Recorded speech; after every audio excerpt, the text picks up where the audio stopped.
Hello friends, ಎಲ್ಲರಿಗೂ ನಮಸ್ಕಾರ.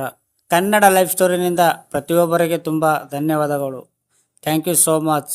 ಮನೆಯಲ್ಲಿ ಪತ್ನಿಯ ತಂದೆಯ ಕಿರಿಕಿರಿ ಇದ್ದರೆ ಹೀಗೆ ವ್ಯವಹರಿಸಿ.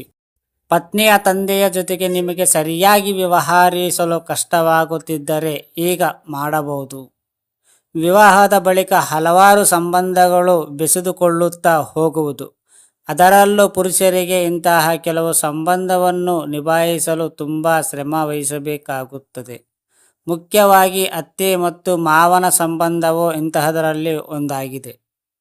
ಹುಡುಗಿಯರು ಹೇಗಾದರೂ ಮಾಡಿಕೊಂಡು ಇಂತಹ ಸಂಬಂಧಗಳಿಗೆ ಹೊಂದಿಕೊಂಡು ಹೋಗುವವರು.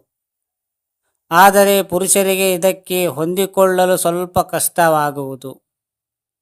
ಅದರಲ್ಲೂ ಪುರುಷರಿಗೆ ಮಾವನ ಜೊತೆಗಿನ ಸಂಬಂಧವು ತುಂಬ ಜಟಿಲವಾಗಿರುವುದು. ಅದನ್ನು ಹೇಗೆ ನಿಭಾಯಿಸುವುದು ಹೇಗೆ ಎಂದು ನೀವು ಈ ಲೇಖನದ ಮೂಲ ತಿಳಿಯಿರಿ. ಮಾತು ಕೇಳಿ ಉತ್ತರ ನೀಡಬೇಡಿ.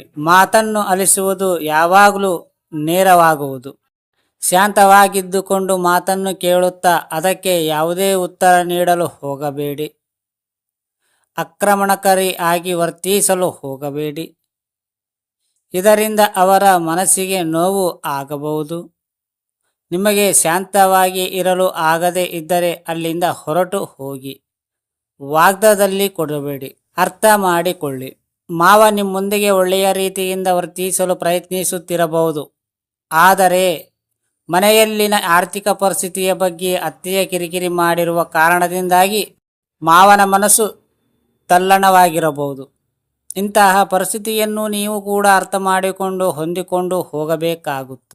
ಸಿಡುಕುತನದಿಂದ ಸಮಸ್ಯೆಗಳು ಉಂಟಾಗಬಹುದು.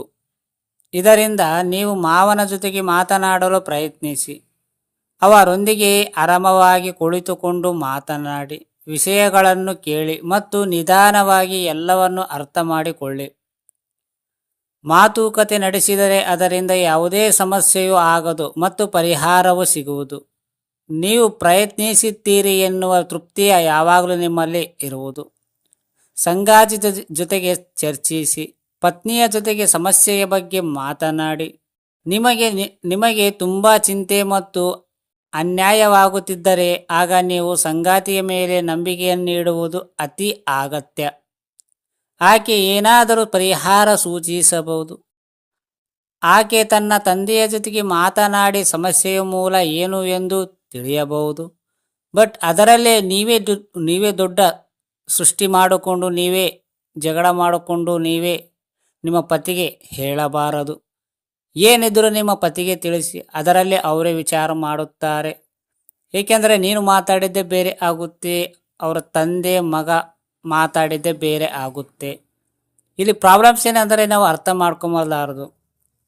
ಏಕೆಂತಂದರೆ ಈ ಸಮಸ್ಯೆ ಎಲ್ಲ ಪರಿಹಾರ ಹೋಗ್ಬೇಕಂತಂದರೆ ಜಸ್ಟ್ ನಾವು ಸೈಲೆಂಟ್ ಆಗಿದ್ರೆ ಎಲ್ಲ ಸರಿ ಹೋಗುತ್ತೆ. ಬಟ್ ನಮ್ಗೆ ಕೋಪ ಜಾಸ್ತಿ ಅಲ್ವಾ, ಮನಸ್ಸಿಗೆ ತಡ್ಕೊಳ್ಳೋಕ್ಕೆ ಆಗೋದಿಲ್ಲ. ಅದಕ್ಕೆ ರಿಲೇಷನ್ಸ್ ಇರೋದಿಲ್ಲ. ನಿಜ ಅಲ್ವಾ ಫ್ರೆಂಡ್ಸ್? ಈ ಸ್ಟೋರಿ ಕೇಳಿದ ಪ್ರತಿಯೊಬ್ಬರಿಗೆ ತುಂಬ ಧನ್ಯವಾದಗಳು. Thank you so much.